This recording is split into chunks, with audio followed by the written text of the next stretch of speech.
Yo, I appreciate y'all boys tuning in to another YouTube video. I know we're finna get into these predictions, man. Y'all know how we get every Wednesday. Predictions come out.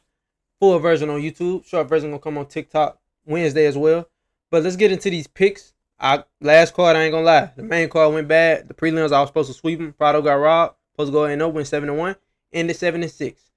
But let's just hope that card do not go like this one. If that many underdogs win, I know something, game. But let's get into the first fight of the night. We got Martin Budai versus Marcus Buchecha.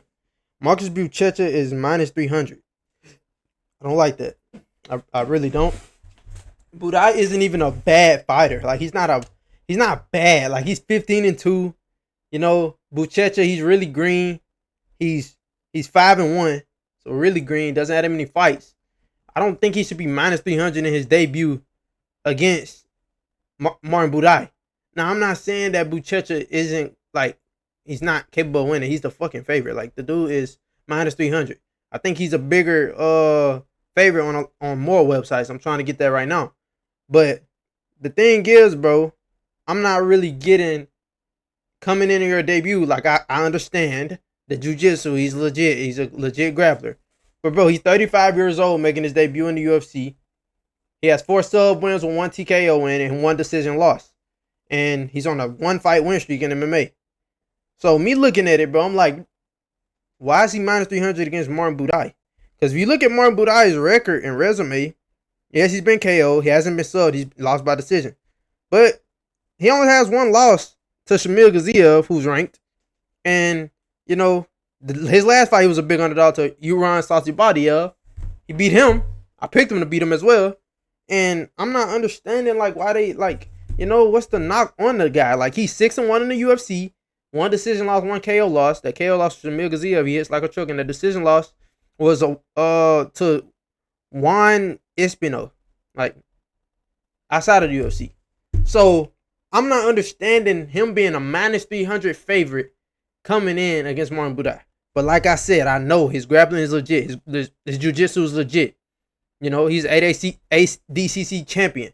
I understand all these things. We got a lot of ADCC champions in the UFC. But at heavyweight, I get it. The skills, you don't need that many skills to succeed at heavyweight. But bro, Martin Budai shouldn't be plus 200, plus 240 in a fight like this. He shouldn't be that big of a dog. So, I'm picking him, bro. I'm picking Martin Budai to win this fight. I'm picking Martin Budai by decision as well. You know, Omar Kane was able to beat Marcus Buchecha and won. Not saying that means Martin Budai is anything, but Omar Kane, he's not a bad fighter, but he's not nothing crazy. You know? So, with that being said, I'm going Martin Budai by decision, bro. You know? That's my underdog pick of the day, Martin Budai. He's my underdog pick of the day, for sure. Moving to the next fight, we got Steve Nguyen versus Muhammad Yahya. Muhammad Yahya, once again, he's been around a long time, man. The dude has fought a lot of people. He's a grappling guy. Muhammad Yahya, he wants to grapple. Steve Nguyen, I ain't gonna lie. I don't want to be harsh on Muhammad Yahya, but he's really not that good, bro. Like, he's really not that good. He's on a 2-fight losing streak. You know, lost to Trevor Peake, lost to Kawhi Fernandez. Kawhi Fernandez is really good, though. But I just don't, you know, I don't like this matchup for him because Steve Nguyen, he can knock you out, he can submit you, you know, and I think that's what he's going to do. I do think he's going to finish this fight. He's coming in at a minus 350 favorite, another big favorite. A lot of big favorites to start off the prelims, minus 350 for Steve Nguyen, and I'm going to be real, I think he should be. Muhammad Yahya is really, you know, it's not good, bro. He's not good, you know. He's older, Steve's young, yeah. Steve Nguyen should win this fight. And I'm going to pick him to win this fight as well by TKO. I think he wins this fight by TKO in the 2nd round. So, with that being said, Muhammad Yahya should retire. Or he should be cut if he loses again. And Steve Nguyen, with his cricket hairline, he's going to win this fight, bro. Give me Steve Nguyen by round 2 TKO. Moving up, man. Another big favorite. Another big dog, Ivo Aslan versus Billy Elakana. His last fight was really bad. I'm gonna be real, it was really bad. You know, it was terrible, game. Like it made me feel bad, and I'm like, I don't feel bad for any fighter. It was bad. It was a bad performance, guys. It was really bad. But he's gonna get knocked out. Ebo Aslan, we know he hits hard. He's coming off that loss he had. And, I'm gonna be real, he kinda got schooled.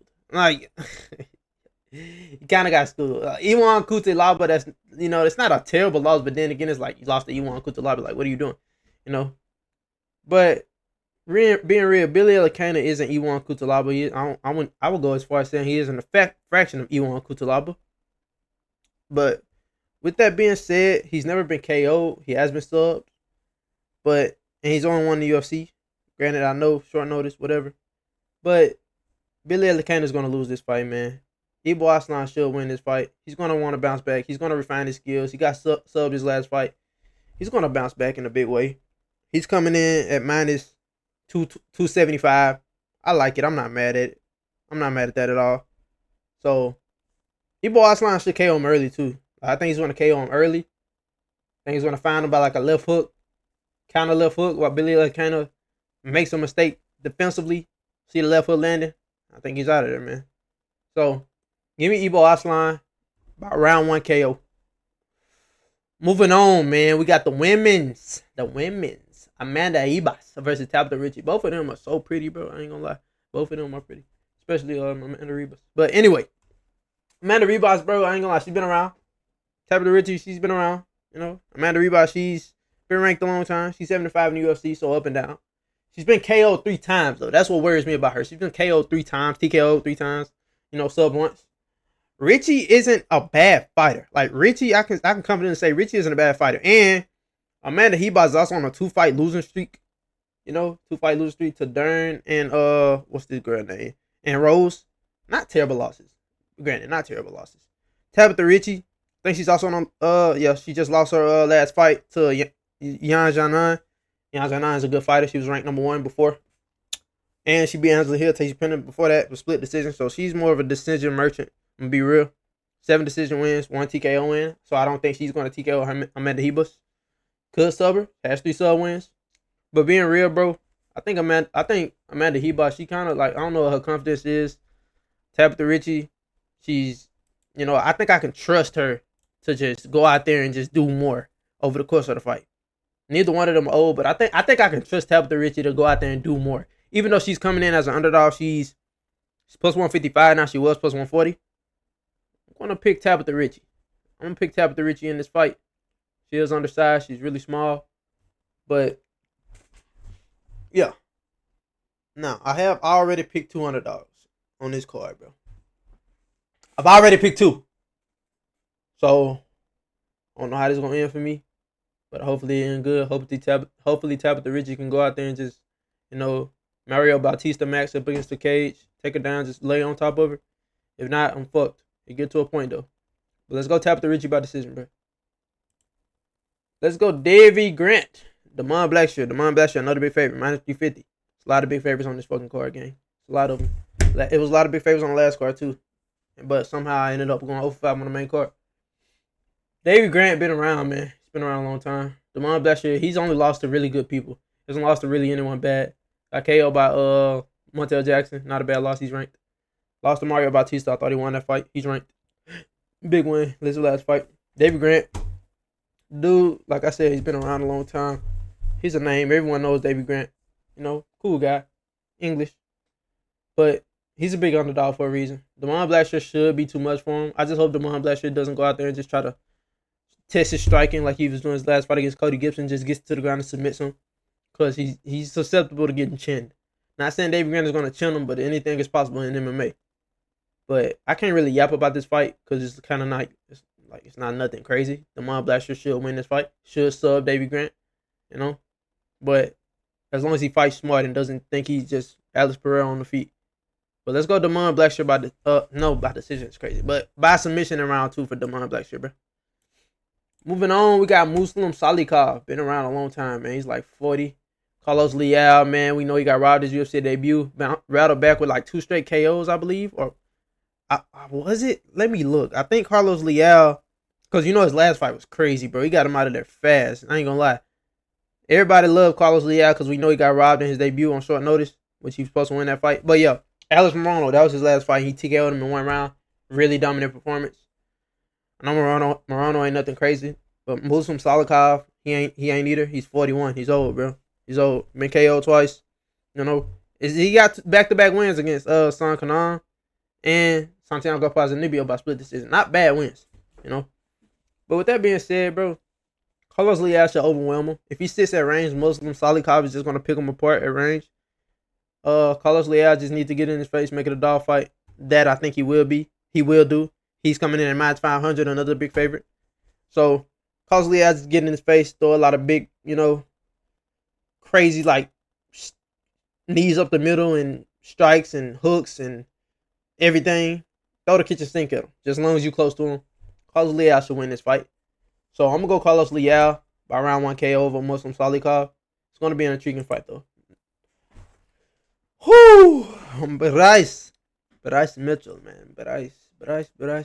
Bryce Mitchell making his bantamweight debut versus Said Nurmagomedov. Not an easy matchup to make your debut on, but Bryce is really good. Said is good too as well. He's not bad, but I think Bryce has all the tools to I think Bryce is going to be ranked, bro. I believe Bryce should, be ranked at bantamweight. I don't think it's 15 better guys than Bryce Mitchell at bantamweight. So with that being said, he should beat Said, but Said is good. I'm not gonna lie, Said is good. I'm not saying like Said is this unstoppable force, but if you don't fight him the right way, he's gonna beat you, bro. He's really long legs, really good kicks, versatile, good ninja choke. But being completely real, I think Said is prone to gassing. His last fight he did exactly that against Benny Oliveira. Got outdogged. Bryce is a dog, bro. Bryce was smaller featherweight, but I think he should be fairly sized at bantamweight, 5'10". So, yeah, I'm gonna go Bryce Mitchell in this fight. I think Bryce Mitchell should be able to control the grappling. The striking won't be one-sided either. Said is a better striker by a little, but Bryce is not a bad striker at all. But I'm going to pick Bryce as well. I'm going to pick Bryce by decision. Hopefully he don't let me down, but this is going to be an intriguing fight. Keep your eye on this fight. Bryce coming in at minus 130 on the odds. So, not bad odds for Bryce. So, yeah, let's go Bryce by decision in this fight, bro. Bryce by decision. Moving to the main card, we got Nikita Krylov coming back up to that KO loss. He took the Dominic Reyes. What's with that? Why are you smiling, bro? Dude, what you know that I don't, bro? But anyway, versus Bogdan Guskov. Bogdan Guskov isn't bad, bro. I ain't gonna lie. His debut he made against Bogdan Uzdemir, and I ain't gonna lie, he shouldn't have been getting that fight like in his debut. I'm gonna be real. So he got subbed pretty easily. Like, I ain't gonna lie, Uzdemir kind of just ran through him. It was a really bad performance. He subbed him in round 1, and then he rallied back. Some KO wins. KO Zach Palga, then Ryan Spann, then he beat Billy Ellicana by guillotine. But the thing is, bro, it's not like Ryan Spann. I get that one. Okay, that win. Ryan Spann was chinny. Ryan Spann is chinny. He was big, heavy, cutting a lot of weight. Zach Palga, who the fuck is that guy? And Billy Ellicana, he's fighting on this card as well. He's going to get KO'd on this card. So these aren't crazy wins. But the thing about Nikita Krylov, he has some good wins. I ain't gonna lie. Nikita Krylov has some good wins. He's a finisher. He only has 2 decisions on his record. He's 11-8 in the UFC, so not crazy. He also beat Ryan Spann in round 1. Beat Volkan Uzdemir by decision. Beat Gus a while ago, but we know he was out a long time ago. He was out a long time, and he came back. The Reyes fight, and got KO'd by Reyes. But Reyes is on a resurgence, so we ain't gonna talk about that. But in this fight, he could win this fight by sub and by KO. He could KO him on the feet. He could also sub him, which I see him doing. I definitely see him doing it. And this fight is going to be fireworks from the get-go because Krylov's style is really is not bad, but it's really like straightforward. I'm going to charge at you and I'm going to finish you before you finish me. Then work with Reyes. But like I said, we ain't going to talk about that. Guskov, he's not like a slick kind of puncher. He's more of a guy who wants to like be close to you and throw a lot of wants to throw hooks. He wants to land big shots. He could do that on Krylov, but Krylov's going to be in his face. Throw caution to the wind. He could get chinned. He might get chinned, but I'm going to pick Krylov to win this fight. This fight not getting out of round 1. I really believe it's not. But let's go Nikita Krylov by round 1 submission. This is a good fight right here. I like this fight, bro. I like this fight a lot. Jose Ochoa and Asu Amabayo. I actually like this fight a lot. Also, and Nikita Krylov is a minus 185 favorite. So there you go. But yeah, Asu Amabayo versus Jose Ochoa. Jose Ochoa's last fight, I ain't gonna lie, it was a good fight, bro. He's really good on the feet. This dude's striking is good. It's long for the division. And I'm going to be real, bro. I think Asu haven't lost to nobody but Manel Kopp. So it's not like he's just been losing to everybody. He lost to Manel Kopp. And, Kopp is title level. But Jose Ochoa, his last fight, let's look at it. He beat Cody Durden. Knocked out Cody Durden. It was a crazy knockout on the ATL card. And he lost to Lonnie Kavanaugh, which is not a bad loss. Lonnie Kavanaugh is really good. I think, bro, fully that Osuna Mabayo should win this fight. He has a lot of experience, way more experience than Jose Ochoa. He's kind of green. He has 10 fights. And I think I'm gonna go with Asu in this fight. I think I could trust him to do more than more than Jose Ochoa. It's a pick'em fight though. It's a close fight it's a pick'em. I can see him picking off Asu at range, throwing those kicks, knees, but I can also see Asu grabbing him, taking him down. He's not a bad striker either, bro. Asu is a good striker too. But this fight is intriguing to me. I like this fight. It's gonna be high action, high pace early on. I think Asu should win this fight. He has the experience. He has he's fought a lot of good names. So I'm gonna go with Asu Mabayev. Because at one point, people calling him the boogeyman of the division. Then he ran into Manel Kopp, filled in on short notice, and he got fucked up. But go Asu Mabayev in this fight, bro, by decision. Moving up, we got Shar Magomedov versus Marc-Andre Barrios. Shar coming off that loss to MVP. Well, MVP, he just schooled him. He schooled him. Barrios, what was his Barrios last fucking fight, bro? And they got Shar's minus 700. Oh my goodness. I did not know Shar was this big of a fucking favorite. I thought he was like minus 500. Him being minus 700 is crazy. Well, I ain't gonna say it's crazy because I think he is gonna win this fight, but minus 700, fuck. They don't think this man got a chance. But yeah, he lost the MVP. Marc-Andre Barrios, he beat Bruno Silva. He fucked up Bruno Silva. It was really bad. Really kind of scary knockout. Before that, he was on a 3-fight losing streak. Lost to Dustin Stosur by KO. Anyway, Shar should beat this dude. Shar should beat him. Like, he should beat him by decision, KO, whatever he wants. Shar should beat him. I don't see Marc-Andre Barrios just pulling out some grappling and being able to just smudge him and beat him. He's 6-8 in the UFC. But it's Shar, bro. We don't know what he trains. If he's not training grappling, bro, he deserves to lose. But he shouldn't lose, bro. He's going to win this fight. Possibly by KO. I'm not going to pick him to win by KO. I'm going to pick him by decision.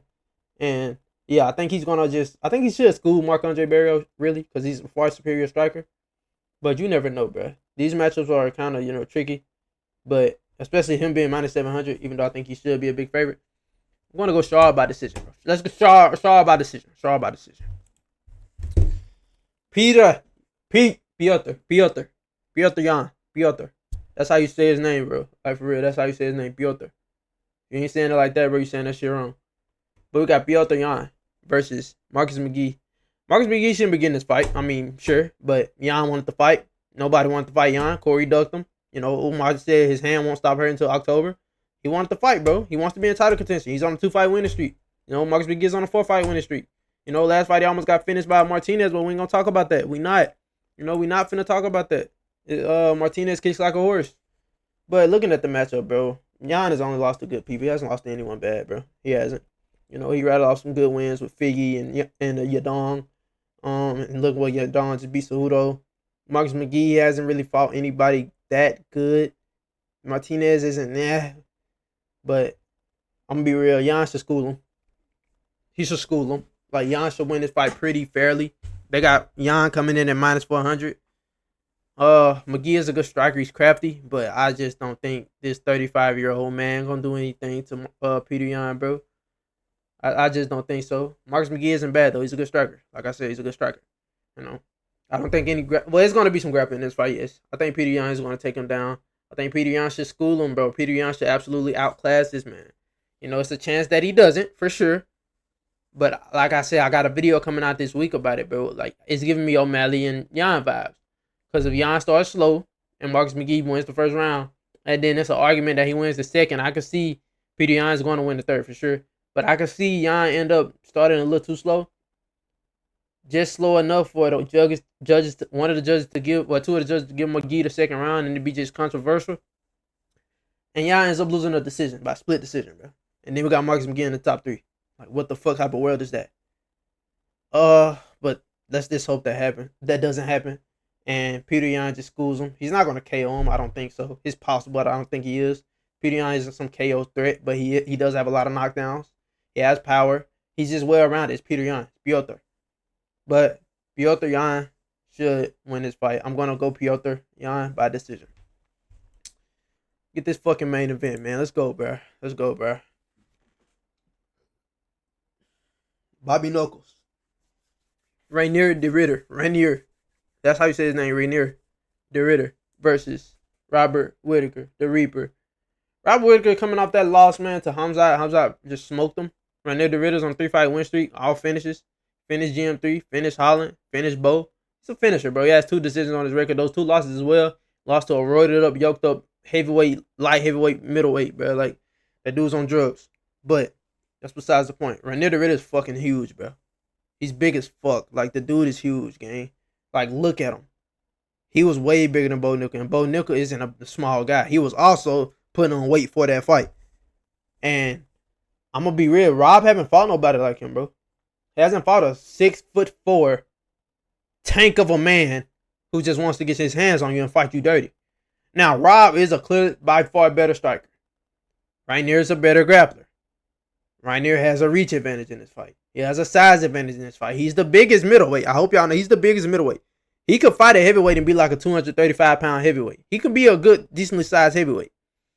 But Whitaker, this is the type of matchup where you just be like, you know what I mean? I must have forgot. Just like his last fight. He should have been a bigger favorite against Ikram. I don't know how he wasn't. KO'd him in 1 round, but Ikram isn't Rainier de Ritter.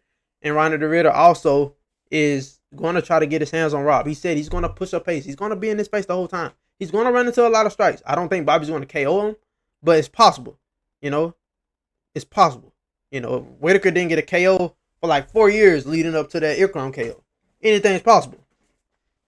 With that being said, I think Rainier de Ritter is going to take this one home, bro. It's better for the division anyway. And plus, every time I fall for the script, bro, well, I don't go with the script, I lose. You know, it was better for the division if Max won. Should have went with Max. And it's going to be the same thing here. Rainier de Ritter is going to beat Robert Whitaker. Then he's going to fight Sean Strickland in the #1 contender fight. Where if Strickland wins, he needs one more. And if he wins, he's going to fight for the belt.